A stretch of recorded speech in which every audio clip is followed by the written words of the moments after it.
Have you ever wondered how ancient medical theories still color our perceptions today? The theory of the four humors, blood, phlegm, black bile, and yellow bile, once formed the cornerstone of medical science.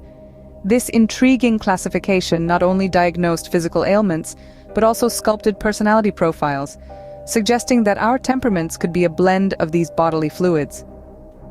Originating in ancient Greece, this concept was embraced throughout the medieval period and flourished during the Renaissance.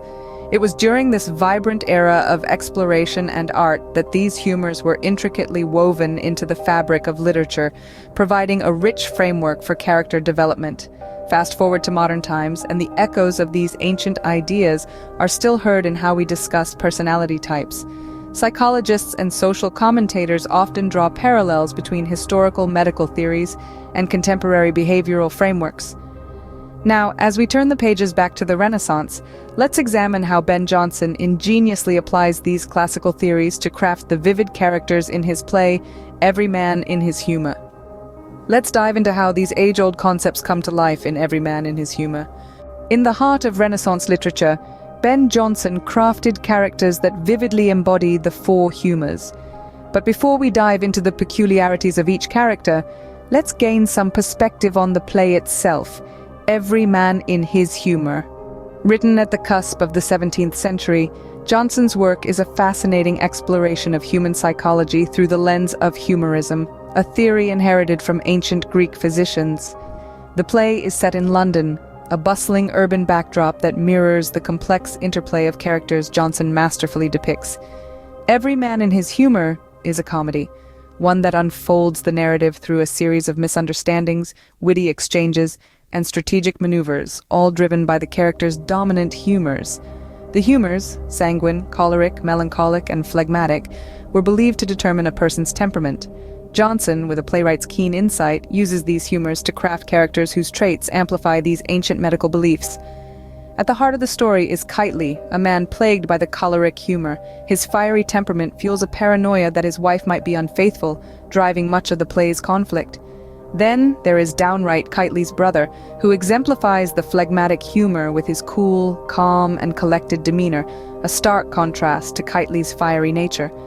We also encounter Brainworm, the servant, who turns the plot on its head with his sanguine disposition, embodying versatility, creativity, and a light-hearted approach to his schemes. And let's not forget Justice Clement, the voice of reason in the play, whose melancholic humor brings a balanced, thoughtful, and often introspective angle to the unfolding drama. Through these characters, Jonson not only entertains but also invites his audience to reflect on the nature of human behavior. Each character with their distinct humors provides a window into the varied responses humans can have to the same situations depending on their dominant temperament. Now let's meet the characters, each a unique representation of the ancient humors.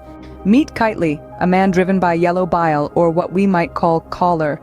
In the bustling world of Ben Jonson's Every Man in His Humor, Kitely stands out, not just for his actions, but for the vivid choler that colors his every decision.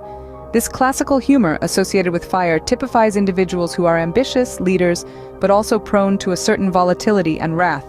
Kitely's temperament is most palpably seen in his obsessive jealousy. He is a man fiercely in love, yet his love is so tightly wound with suspicion that it strangles his peace of mind. His constant worry that his wife is unfaithful, despite little evidence, paints a vivid picture of a man led by his fears and his bile. This is not just a quirk, but a driving force that shapes his interactions and dictates his every move within the narrative. Furthermore, Kitely's choleric nature also brings out a certain decisiveness and leadership quality. He is quick to command, to organize, and to take charge, yet these qualities are double-edged swords. While they position him as a natural leader, they also alienate him from others, creating a fortress of solitude around him. His interaction with other characters, such as his brother Wellbred and the cunning Brainworm, further illustrates how his choler influences those around him. They tread carefully, often manipulating or reacting to his fiery outbursts, which only serves to isolate Kitely further in his self-made labyrinth of suspicion and command. Kitely's fiery demeanor provides a perfect start to understanding Jonson's humor-driven character design.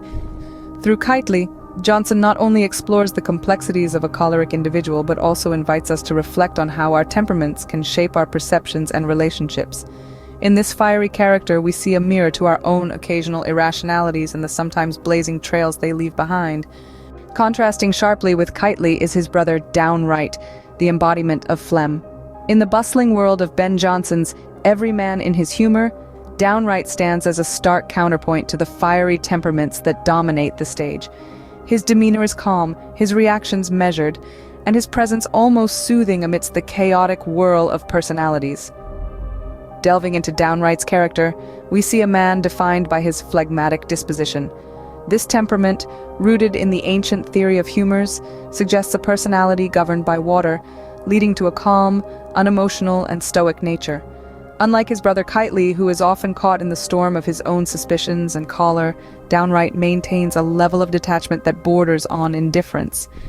This tranquility, however, is not without its dramatic implications. In several key scenes, Downright's composed nature brings a balance to the interactions among the more volatile characters.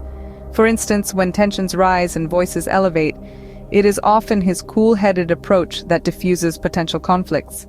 Yet, this same detachment can also be a source of conflict, as his aloofness sometimes frustrates those around him who seek more passion and engagement. One poignant excerpt from the play illustrates this beautifully. In a heated exchange, while others lose their temper, Downright remarks, "Why, what a coil is here." His words cut through the drama, highlighting his role as the stabilizer, yet also underscoring his emotional disconnection. Through Downright, Jonson explores the strengths and limitations of the phlegmatic temperament. His character not only serves as a foil to the more expressive personalities, but also enriches the narrative with a unique perspective on human interaction and emotional resilience. Downright's cool composure adds a refreshing yet complex layer to the play's dynamic. In a world where passions often run high, his phlegmatic nature reminds us of the power of tranquility amidst turmoil. As we continue to explore the rich tapestry of characters in Jonson's work, Downright stands as a testament to the enduring relevance of the classical humors in understanding the complexities of human behavior. Indeed, his presence in the play offers a serene harbor in the stormy seas of human emotions. Now, let's turn our attention to Brainworm, whose sanguine nature steals the spotlight. In the bustling theatrics of Ben Jonson's Every Man in His Humor, Brainworm emerges as a pivotal figure, embodying the sanguine temperament with a masterful blend of charm and strategic cunning. As the servant to Old Noel, Brainworm's role extends far beyond the menial. He is the architect of much of the play's intrigue. Sanguine individuals, characterized by their buoyant and sociable nature, are often seen as the life of the party. In Brainworm's case, this translates into a sparkling wit and an uncanny ability to adapt to shifting circumstances. His sanguine qualities are not just facets of his personality, but are the very tools with which he crafts his schemes. Throughout the play, Brainworm employs his cheerful disposition to manipulate those around him. His strategies are layered and complex, yet executed with a lightness that only a truly sanguine spirit could muster. One moment he's disguising himself, shifting identities with the ease of a seasoned actor. The next, he's steering the other characters towards revelations that serve his master's goals, all while maintaining a veneer of joviality. What truly sets Brainworm apart is his innate understanding of human nature, an understanding that his sanguine temperament enhances. This allows him to navigate through social interactions with a finesse that ensures his manipulations are almost always successful, making him a central cog in the unfolding drama. Brainworm's vibrant, sanguine temperament certainly makes him a character to remember. His ability to blend background maneuvering with foreground charm not only advances the plot, but also highlights the potency of the sanguine humor in Renaissance drama. Now, as we delve deeper into these temperamental tides, let's explore how they balance or clash within the cosmos of Jonson's characters. Lastly, we have Justice Clement, the epitome of black bile or melancholy. In the intricate world of Ben Jonson's Every Man in His Humor, Justice Clement stands as a beacon of wisdom and thoughtfulness, his character deeply infused with the melancholic humor. This temperament, traditionally associated with introspection and philosophical pondering, manifests in Clement as both a blessing and a burden. Justice Clement's wisdom is apparent in his judicial approach. He navigates the complexities of the play with a discerning eye, making decisions that often restore balance to the lives entangled in chaos. His judgments are not merely verdicts but lessons wrapped in the veil of fairness and order. This reflects the classic melancholic trait of seeking deeper meanings and striving for moral integrity in every action. However, his melancholic nature also casts a shadow of rigidity and somberness over his character. Clement is not one to indulge in frivolities. His serious demeanor sets him apart from the more colorful personalities in the play. This somberness, while it underscores his role as the moral compass, sometimes isolates him from the vibrant human dramas unfolding around him. Despite these challenges, Justice Clement's influence is undeniably stabilizing. In a play teeming with deceit, disguise, and misjudgments, his presence is a constant reminder of the need for thoughtful consideration and the pursuit of justice. Justice Clement's melancholic disposition brings a grounding perspective to the whirlwind of humors. His character, rich in depth and complexity, not only enhances the narrative but also serves as a critical commentary on the role of temperament in shaping human behavior and societal norms. In this way, Jonson uses Clement to explore the virtues and vices of melancholy, ultimately presenting a character that, despite his rigidity, is pivotal in navigating the turbulent waters of human emotions and conflicts. Having met Jonson's characters, what can we learn about human nature from these ancient humors? In Ben Jonson's Every Man in His Humor, we see a vivid tableau of personalities, each molded by a distinct classical humor. Kitely, driven by choler, is the embodiment of fiery ambition and irritation, while Downright, with his phlegmatic calm, offers a stark contrast in his cool detachment. Brainworm flits through the narrative with the lively, optimistic zest of the sanguine, and Justice Clement, steeped in melancholy, brings a depth of thought and introspection. These characters are more than mere caricatures. They are reflections of the complex tapestry of human emotions and behaviors. By understanding these four humors, we gain insight into the motivations and actions that drive individuals, revealing patterns of behavior that are as relevant today as they were in Jonson's time.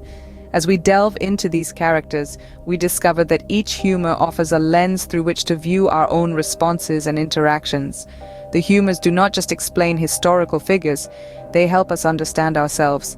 As Jonson's play shows, the dance of the humors is not just historical trivia, it's a mirror reflecting our own modern selves.